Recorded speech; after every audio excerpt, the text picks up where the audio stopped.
يا بني إسرائيل اذكروا نعمتي التي أنعمت عليكم وأني فضلتكم على العالمين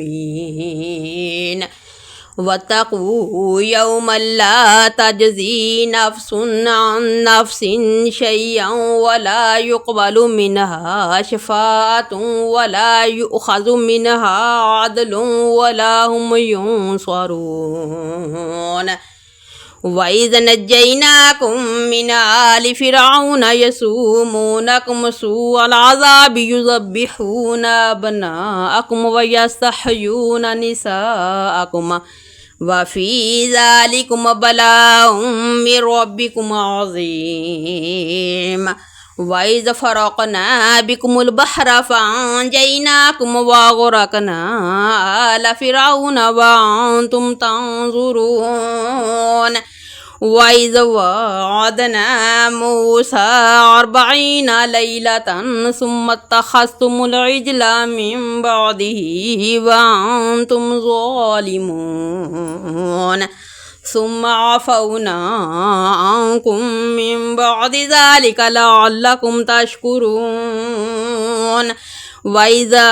آتينا موسى الكتاب والفرقان لعلكم تهتدون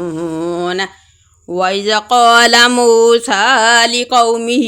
يا قوم إنكم ظلمتم أنفسكم باتخاذكم العجل فتوبوا إلى بارئكم فاقتلوا أنفسكم ذلكم خير لكم عند بارئكم فتاب عليكم إنه هو التواب الرحيم وإذ قلتم يا موسى لن نؤمن لك حتى نرى الله جهرة فأخذتكم الصاعقة وأنتم تنظرون ثم بعثناكم من بعد موتكم لعلكم تشكرون وظللنا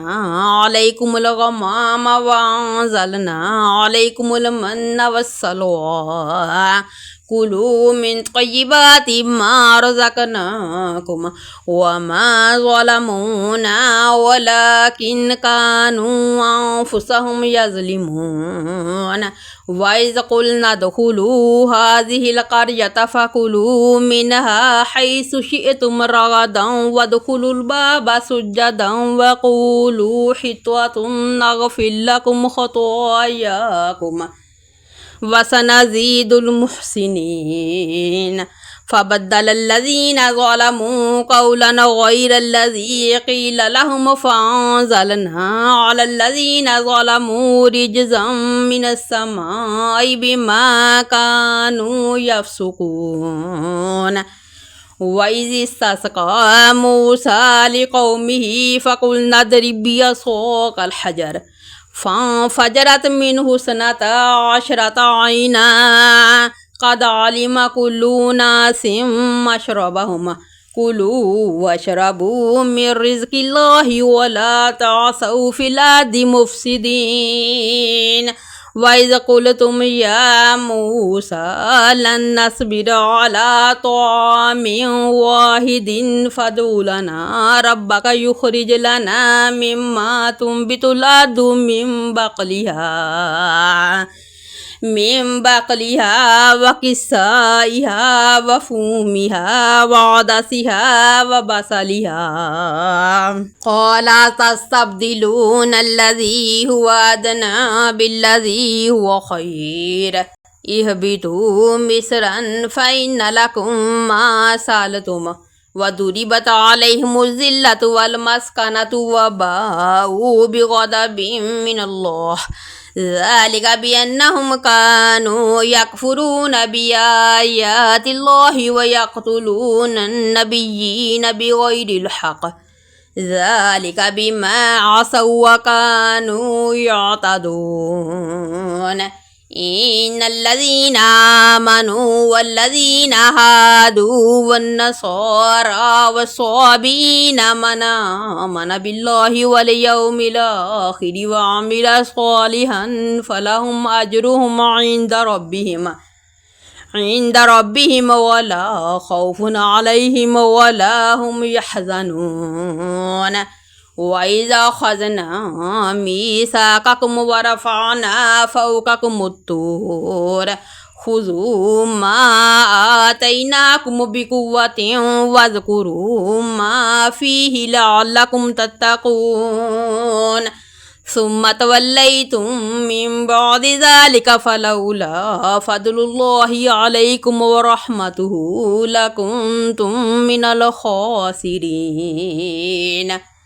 ولقد علمتم الذين اعتدوا منكم في السبت فقلنا لهم كونوا قردة خاسئين فجعلناها نكالا لما بين يديها وما خلفها وموعظة للمتقين وإذ قال موسى لقومه إن الله يأمركم أن تذبحوا بقرة قالوا وتتخذنا هزوا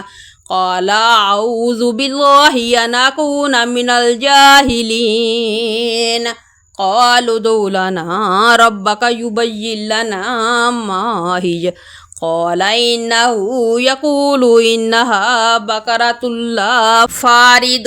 ولا بكر عوان بين ذلك ففعلوا ما تؤمرون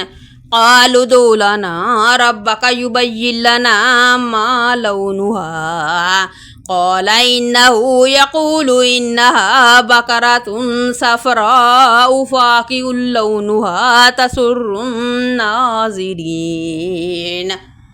قالوا ادع لنا ربك يبين لنا ما هي إن البقرة شابه علينا وإنا إن شاء الله لمهتدون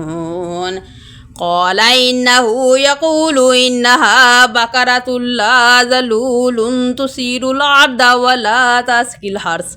مسلمة لا شية فيها قالوا لا نجئت بالحق فذبحوها وما كادوا يفعلون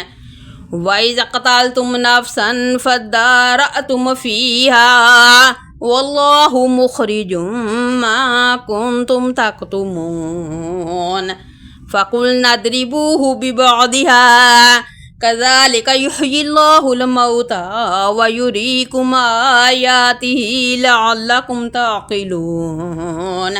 ثم قست قلوبكم من بعد ذلك فهي كالحجارة أو أشد قسوة وإن من الحجارة لما يتفجر منه الأنهار وإن منها لما يشقق فيخرج منه الماء وإن منها لما يحبط من خشية الله وما الله بغافل عما تعملون أفتطمعون أن يؤمنوا لكم وقد كان فريق منهم يسمعون كلام الله ثم يحرفونه من بعد ما قالوه وهم يعلمون وإذا لقوا الذين آمنوا قالوا آمنا وإذا خلا بعضهم إلى بعض قالوا وتحدثونهم بما فتح الله عليكم ليحاجوكم به عند ربكم أفلا تعقلون أولا يعلمون أن الله يعلم ما يسرون وما يعلنون ومنهم أميون لا يعلمون الكتاب إلا أماني وإنهم إلا يظنون فويل للذين يكتبون الكتاب بأيديهم ثم يقولون هذا من عند الله ليشتروا به ثمنا قليلا فويل لهم مما كتبت أيديهم وويل لهم مما يكسبون وقالوا لن تمسنا النار إلا أياما معدودة قل اتخذتم عند الله عهدا فلن يخلف الله وحده أم تقولون على الله ما لا تعلمون بلى من كسب سيئة وحاطت به خطيئته فأولئك أصحاب النار هم فيها خالدون والذين آمنوا وعملوا الصالحات أولئك أصحاب الجنة هم فيها خالدون.